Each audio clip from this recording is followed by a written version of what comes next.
how to execute that on television? Discussion with the actors. With the actors, with the team, with the creatives. Okay. Nasulat na kasi. Okay. So nakasulat na siya. And bago nangyari yung una-una hindi ako sinag-shoot ng AC. Sumasa. Kasi naman yun yung nakalagay dito na ikaw ang tanong eh. Oo, hindi naman ako nag-shoot. Pwede i-pass na natin ang mic. Nasa live. Kasi naman, pretend ako na, yes, talituhan ako. Oy, ikaw! Ano ka sasagot? Direct now! Ikaw na ang sumagot. Well, sa representation, of course, dapat ipakita.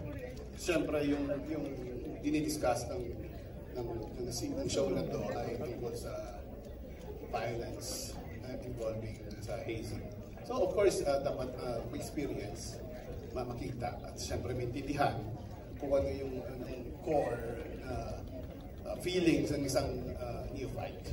Actually, ramdaman naman yung direct law eh. Yung parang napapaano kami eh. Ganun eh. Every time may hampas eh. So, yes. It was really necessary, no? It was really necessary. Oh yeah, oo naman. Oo naman. I have friends na undergo ng hazing. Oh. So nakita ko yung call a friend. Yes, nakita ko yung paano siya nag-change kasi gusto niya. I think yung the need of to belong sa isang group, nandun parati sa isang tao. So, okay. So napaka-importante dito mapakita sa mga kabataan na yes, of course, importante na mabilong ka sa isang grupo. But sometimes, you have a family also. So, na siyempre, na magsusupport sa iyo. So, ito, dinidiscuss namin na ipakita anong way na, may way na mabilong ka in a society. Siyempre, ang pinaka-importante doon is your family. Right. So, pinapakita lang talaga namin dito ngayon. And of course, dapat mapakita talaga yung essence ng yung initiation na pinagdaanan. Alright. Thank you, Direk Lau. Thank you also, Direk Andoy. Bumuelo ka kanina, no? Parang may konting buwelo pero hindi pala ikaw ang sasagot. Thank you, Direk Andoy. MJ's next question is for Piolo Pascual. Piolo, what about this project have you done now that you haven't explored yet as an actor? Oh, first of all, playing a corrupt politician is something I have not done before. So it's like walking on eggshells because ayaw mong masabihin na may pinapatamaan ka because at the end of the day, it's fictional. So we're trying to be careful, but at the same time, we really want to mirror society as if it's happening nowadays. So yun lang naman yun sa akin. At the end of the day, I'm just an artist, I'm a talent, and I want to be able to personify a certain character. Saka ang fresh lang na ang bad nung character mo. Kasi sanay nga kami sa good boyfriend, anak, tatay. Kasi sinabi sa akin ni Tito Deo na 100 episodes, nagbilang ako ng taping day. Sabi ko, let's go. Let's go, dude. Yun pala, ano. MJ, gusto kong kasi yung creators bago para Ayun na nga. Ito ba, kay Kuya Joel. Kasi dineclare na ni Joel MJ na this is his biggest teleserye na nasulat with his team. Joel, why is it? Well, sa dami ng casting. Noted ka naman sa ganyan, di ba? Kita niyo naman, ginastusan, di ba? Wow. Talaga, the story is big. Yung tinatouch na subject is big, inspired by, what's happening or experiences natin. And as you said, meron ka question. No, kay Joel kasi, ang gusto kong malaman, right from the very beginning pa talaga, big cast na to. Oo, ang vision. O nanganak along the way? Sa simula pa lang big. Fraternity, world ng fraternity, world ng politics, world ng masa, ng college, at ang dami-daming worlds na pinagsama-sama para magpuputong kwentong to. So, hindi ko nga, na-overwhelmed na ako, napanood ko sa sinehan. Kasi napanood lang namin sa small screen. Sa preview, sabi ko nga, para siyang pelikula, hindi lang sa pagkaka-direct or pagkakalahat, pati yung hindi ko ma-explain yung feeling. I'm still overwhelmed, di ba? minsan kasi pag nanonood ka ng teleserye, pag pinanonood sa sinihan, Parang magnified ng sobra. Oo, ito, pang sinihan. Actually, MJ, if it's a Joel Mercado writing, talagang unsung. Isa sa, ayan, malinaw ang characterization ni Joel from day one ng mga characters niya. Talagang malakihan si Joel. Saka grabe yung binuo nyo dito, inisa-isa, defined lahat ng characters, di ba? Parang, Matagal din, matagal pinagmitigan. At bawat isang tao na nakaupo dito may nag-present kami sa kanila. Yung character, diba?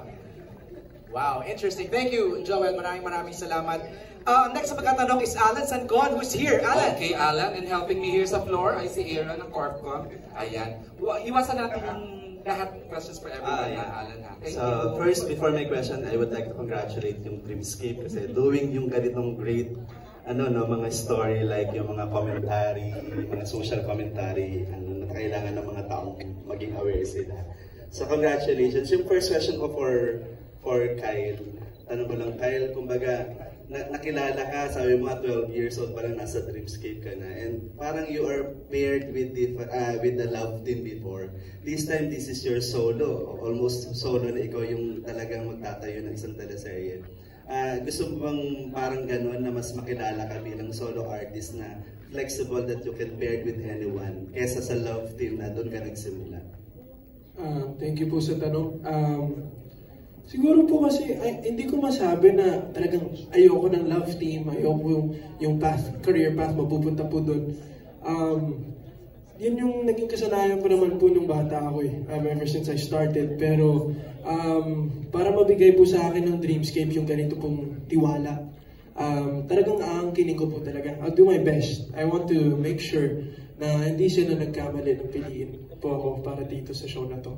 And my biggest goal is to just do what makes me happy. At this role has been something na talagang nagpapasaya po talaga sa akin. Actually, Alan, compressed 2 days lang yung napanood natin. Iba pa ang may plot, di ba? Ang haba-haba ng tatakbuhin, individual plots nila talagang sasabo.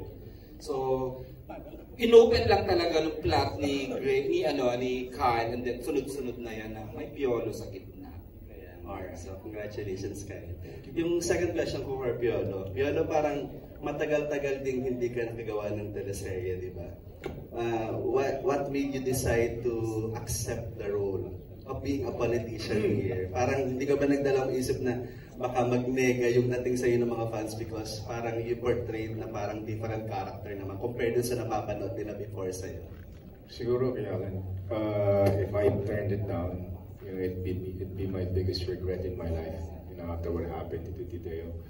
But, taking on this character, yun yung sinasabi ko nila, responsibilidad ng isang artista to do something na sa tingin nila, hindi pa napanood ng tao. And when this was offered, it wasn't about being a bad guy or baka mag-paint ng ibang picture sa tao, but it's all about redemption.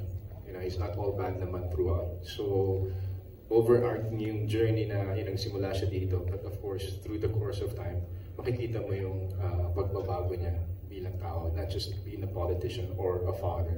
So yun talaga yung nagustuhan ko sa kanya na, wow, nung sinabi sa akin, baka maging presidente ka ng Pilipinas dito, sabi ko, Tito Teo, ako presidente yung bata-bata ko, sabi niya, why not? Sabi ko, okay, if you believe, if you think I can do it. So that's when I realized, sabi ko, let's see. It's quite challenging, so why not do it? Thank you, Piolo. Congratulations, everyone. You did a great job dito. Thank you, Alan. Maraming salamat. MJ, gusto mo na lang itanong na lang sa lahat ng season yung same question. Parang sarap, no? Actually, I want to start first with the young Go ones. ahead, sige nga. So, before I go on Jempi of Freebie Manila, okay. sa mga young ones, si Micaela saka si Aliana kasi, parang meron silang katrabahong mga seasoned artists na. Kamusta yung experience nyo doon? Micaela, ikaw is with Sir John Arcilla, right? Oh my God. Kamusta? Ka-eksena ang the John Arcilla? Actually, at first, kinakabahan ako because I know naman how good he is at acting. Pero I was happy because I got to learn a lot from him, from the amount of scenes we've done. And I've become more comfortable now working with him. Right. Aliana, ikaw, sino mga ka-eksena mo? Usually, ka-eksena ko po is my mom here in the show, Tita Aiko. And she actually played my mom na rin before when I did teleseries when I was younger. So it's like a little reunion. And what I like about being with our co-actors in general is that you learn a lot from them. And kahit sa group namin na sa age bracket namin or something, parang our group is very diverse and yung personalities namin iba-iba, but at the same time it complements everyone so well. Now, we get to learn a lot, and of course from our veterans also we get to learn a lot na yung mga conversations na may substance talaga. Right. Pero MJ, mag child actress siya when she started. She was a child star. Kwento mo, may kwento, Aliana. Sino yung mga kabatchmate mo? Kabatch ko. Love team ko dati si John. Yeah. Saan show? Ikaw lamang eh. Story of Us. A Story of Us, yeah. Wow. So, hindi bago sa kanya. Hindi bago, oo. Season na rin kahit paano, Pero di I ba? was kind of worried po. Since I focused on my school talaga, I was kind of worried na when I got back, baka medyo kalawang ng konti. medyo rusty na or what. Right. And I guess that's the fun side about it. You know, you don't have to, you have to continue to do repetition hanggang sa ma-master mo siya. Right. And it's getting out of your comfort zone, lalo na it's a character role, and I'm really grateful to her. Saka you're in good company. Yun ang maganda. Of course. Yeah. Thank you, Aliana. How about Maya and Daniela? Si Maya, kaeksara mo madalas si Kyle. Right. Oh, how was that experience working with Kyle? Ganda ng nila, no? Masaya kasi. Ayusin mo yan. Magka-batch po kami, nilaunch kami ni Mr. Star Magic Circle. So, sobrang saya na. Star Magic Circle. Star Magic Circle. Star Circle or Star Magic? From Star Circle. Star Circle. So, from Star Circle. So, yun ang topic natin today. Star Circle. Sorry po. Kasi nagturo ako sa Star Circle. Yes. Bago sila naging Star Magic. So, Star Magic na now. Go ahead, Maya. Continue. Nakakatuwa lang dahil kami yung nilaunch natin Mr. M. Tapos, ngayon magka-work na kami along with JC. And ayun nga, first time ko siyang naka-work. Hindi ako nahihirapan kay Kyle, sobrang open niya. And ang galing niyang makipag-build ng chemistry sa lahat ng katrabaho niya. Daniela, ikaw naman. Kabatch mo rin si Anthony Jennings, right? Yes, Anthony Jennings. Yeah, magkakabatch na. Daniela, ikaw. Ako po halos setup ko here. Si Maya, si Migs, and si Kyle po. So, yeah, with Kyle kasi nakatrabaho ko na siya sa senior high. So, comfortable na ako with him. With Migs naman, super ang dali kong na-attach sa kanya. Like, parang ko na siya naging kapatid kasi off-cam, lagi din kami naghahalubilo. Tapos, ito si Maya, halos lahat ng projects ko, kasama ko na rin siya. So, yeah, very comfortable. It feels like we're just playing. You know, it doesn't feel like we're working with them. So, yeah, super fun. Alright, thank you, Daniela. Nag-audition ka ba for the role? Kasi ito lahat nasa poster ito eh. Lahat sila nila. Nasa poster. Sino? Yeah. Lahat nga. Ano ba sinabi ko? Charot. Okay. Daniela, handpick yan, alam ko. Wow! Nalaman ko lang tong project na to actually kay Kyle. Medyo nadulas siya during senior high. And then I had no idea about this. Tapos ayun, Kyle was like, uy, may project tayo together. And I was like, huh? Meron? And then yun, hindi niya sinabi. Tapos a month later. Hindi ko naman inamin buo. Hindi niya naman inamin buo. Pero yeah, a month later, yung picture na magkakasama lahat with Sir Deo, yun na po yun na in-announce na ayun po, we're having this Pamilya Sagrado. Kaka-proud ka ng Daniela. We're so proud of you. Gone a long way, di ba? From yung beginnings ni Daniela, saka ni Maya din. At napapanood pa rin siya siyempre sa High Street. Yes! Naka-plot siya, nasa kanyang plot ngayon eh. Most watched in I Want TFC. Di ba? Thank you, Daniela. Si Jimpy may question sa iba pang ating stars. Jimpy, ako na magtatanong. Question niya is for Aiko Melendez. Kamusta ang pagbabalik kapamilya at pagbabalik teleserye? What made you say yes to the project? I think the project itself and the cast, and we all know that sinabi naman kanina na ito ang project talaga na huling naupuan ni Sir Deo. Kaya while doing this project, talagang inaalay namin ito lahat kay Sir Deo. And yung mga cast din dito, nakatrabaho ko na yung karamihan sa kanila, and excited ako makatrabaho yung mga new ones. Actually, magpapaliwan ba kayo dito ni Maylene? Meron ba tayong mga bababli-baliwan? Meron, sinabunutan niya ako dito. Ay! Parang nasa abangan, ano? Yeah. Actually, hindi naman kami nawawala ng offer kay Aiko. It's just that may priority siya every time mayroong Right. offers. Yes. But thank you to ABS-CBN, of course, Dreamscape for always having me in mind. Pag merong mga proyektong ganito kalaki, talagang kinoconsider nila ako. I feel so blessed and flattered. I'll follow it up now with Mylene since katabi na niya si Aiko. Mylene, sinabi ko, I was very vocal, sinabi ko kay Piolo, perfect ang casting nyo as mag-asawa dito sa Pamilya Sagrado. Ang tagal daw, 90s pa daw yung last time na nag-work kayo together? I don't even remember that. Piolo remembers everything. Nung bata pa ako, kasi si...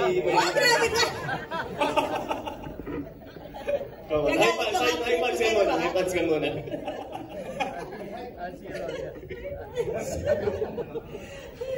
Pero yan, Mai, kamusta? With PJ? Hi, There's one scene.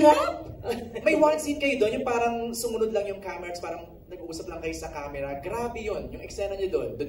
Yung nuances mo as a wife. Okay. Well, you know, it's... The way naman kasi my character, or the entire script was written by Joel, is very clear. And we did have a chance to discuss our roles and how we were going to attack it in the numerous workshops that, isa lang yata yun, sorry. The workshops that we did. Pero nahimay ng gusto. It's not just something that we had to do sa set mismo. We had time to really discuss with the directors and our co-actors on how we were going to do the scenes and our roles. So pagdating namin sa set, there wasn't a lot of guesswork, but a lot of trust that we had to put na lang dun sa pagkakasulat ni Joel. Yun na nga yung resulta. It's very amazing. Si Sir Day was present during the presentation to you, Mai? No, he wasn't at that time. Alright, thank you, Mylene. Ang next question ni Jimpy is for Shaina. Shaina, ang question niya is, why do you think this is the best project that you said yes to after Provinciano? How is it like working with the cast? Especially yung bonding yung tatlo, si Kyle saka si Sir Joel. Well, unang-una gusto ko magpasalamat sa Dreamscape, no? Kasi after 2 years of working with Coco sa Provinciano, medyo nakapagpahinga ako ng more than a year. And usually kasi iikot ka sa ibang units, but I was very honored na naipatawag ako ni Sir Deo. And dun po sa mga nandito, hindi lang po ninyo siguro alam that this is the last show na bigyan ng green light ni Sir Deo. So this is really very special, not just to me, but to the whole family, Pamilya Sagrado. Gaya po ng sinabi ko, hindi ho ako mapapagod to say na it is a privilege and it is my honor to share a frame in this project with some of the industry's greats and very well respected po na mga aktor sa industriya. Mahihiya kang hindi maging professional. And I think marami, hindi lang yung mga baguhan ang natututo at nai-inspire, kundi aaminin ko na po, yung mga ate sa industriya na kagaya ko. Syempre nakaka-inspire to work dahil everyone is ready, lahat po handa, lahat pinag-aralan yung script. And I guess kapag medyo tumagal ka na sa industriya, kapag ka-roles, medyo marami ka ng mga roles na nagawa, pero yung collaboration, that is what makes it unique. And this is the first time na napagsama-sama kaming lahat, which is why I think this project is very special and one of the best shows that I've done. Thank you, Shaina. Before I call in si Jay of Certified Kapamilya, kay Rosana, meron akong question, Miss O. Your last project was Pira-Pirasong Paraiso, right? Doon medyo kontrabida ka. And dito, paano would you say, medyo tame ba ng konti ang role mo? Or we haven't seen lang your character yet? 360 degrees mula Pira-Piraso kasi doon sa bahay ako doon. I know. Sobrang laging galit, di ba? Dito naman parang wala akong eksena na ngumingiti ako. Puro iyak. Oo, kasi ako yung nanay nung namatay. So kanina nga pinapanood ko, kanina lang ako nagkaroon ng visual sa pagkamatay niya. Wala akong nakita habang sinushoot. Isang eksena lang kami nagkasama ni JC Alcantara. So kanina medyo naluluha-luha ako kasi, well, tinatakal ko yung pagkamatay niya, yung paano siya bibigyan ng hustisya. Wala akong alam kung paano siya namatay, kung paano siya nahirapan. Kanina ko lang nakita. So talagang, alam mo yun. Ganda. Interesting. MJ, go ahead. Meron akong effort na galingan kasi nga handpick nga kami ni Sir Deo and Renan. So, yun, lagi ko pinagpapasalamat na magmula nung nag-umpisa ako sa Los Pastatos, hindi na ako nawalan ng project. Right. So, ayun nga. At lagi kong iniisip, yung binabalik ko sa kanya ba, yung respeto, yung lahat ng pagpapasalamat through acting, na hindi ko kasi nasabi yan sa kanya nung buhay pa siya. Hindi kami nagkaroon ng pagkakataong magkita parati. So hanggang sa nawala na siya, ayun, malungkot, pero ito yung naiwan niya eh. Ito talaga yung iniwan niyang project. So merong mang offer na anong tawag doon, nag-overtake dito, hindi ko talaga, sabi ko hintay lang kasi Deo to. You chose this, Miss O. Ito yung prioritize ni Rosana na project. MJ, tanungin ko na yung 3 heartthrobs bago pa. Yun na nga. Alam mo namang paborito to ni the great Deo and Jenan. Suki ba? Let's start with Joel Torre, Tears of Prison 3rd, and John Arcelia. Tito Joel, how were you offered sa role na to? Actually, ako last man to say yes to the project. Correct. I was thinking about having a sabbatical after doing Dirty Linen. But I had a late call from Juno, Rufino. Yes, Rambel. And nakausap ko si Joel Mercado during the wake. No? Sabi ni Joel, you were really handpicked by Sir Deo to do the role. And so how can you say no to that? Diba? So let's give tribute, pay tribute to where tribute is due. Hands off to Sir Deo and Rinal for, on Dreamscape. I was having a live review, while we did this press con. Sabi ko, well, karamihan pala ng projects ko was Dreamscape sa ABS. So, tama, talagang suki. And I was looking at my career. We started the first TV show in ABS in 1986 na teleserye. We were shooting sa studio in 1986, which was Angkan, by Ben Atlantes.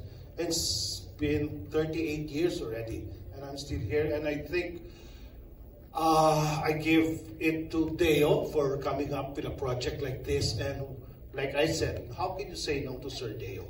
That's why I'm here. I'm the last man on board, pero I'm so lucky na nakasama ako rito with all this stellar cast. Very good-looking cast, if you can see. Pero thank you very much, and I really appreciate seeing the press na we've been here for 40 years already, and we're still here, right? Diba? Maraming salamat sa inyo. Wow. Thank you very much. Kailan mo titigilan ng pag-inom? Mahirap na hirap po sa eksena. I had to make bonding sa Ina and Kyle how to drink concept. Tama na kayo chaser. Yun yung namin, yung workshop namin sa lalo na sa LU, sa La Union, sa Baguio. So, still learning. I know. Thanks. Hirap na eksena. Yung pinakamahirap sa lahat. MJ, another picky actor na